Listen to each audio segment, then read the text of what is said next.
Have you been watching the price of gas? A year and a half ago, it was $1.67. Then it went up to over $2. When it went over $3, conversations all started out by talking about the weather and the price of gas.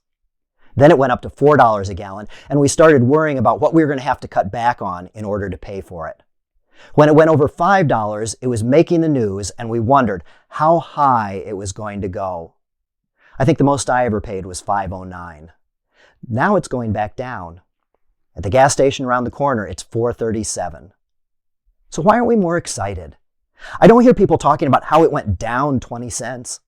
I don't see it being reported about in the news. Do you think it's because it's easier to worry about problems than it is to celebrate the good things?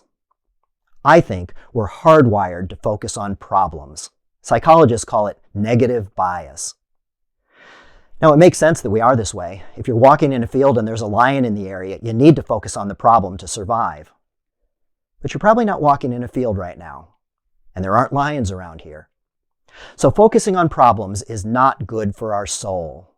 We're not hardwired to see the good or appreciate beauty or wonder at what God is doing around us. We have to be intentional about training ourselves to notice when the kingdom of heaven is near. That's why study and prayer and worship are so important. Romans 12:2 says, "Do not be conformed to the world, but be transformed by the renewing of your mind, so that you may discern the will of God, what is good and acceptable and perfect." Did you catch that?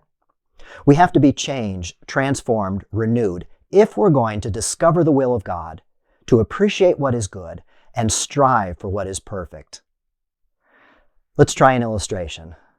I have some dirt here. It has little nails in it.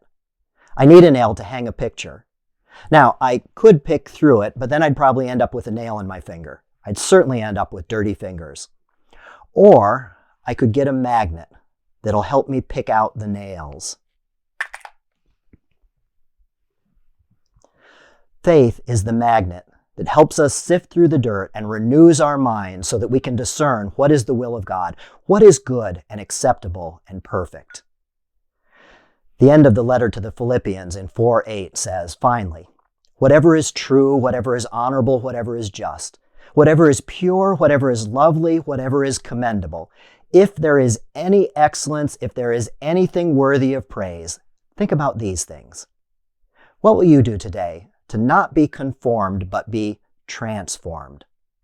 This is our Thursday, August 4th edition of a video series we call Stronger Faith. Stay safe and be well. God bless you.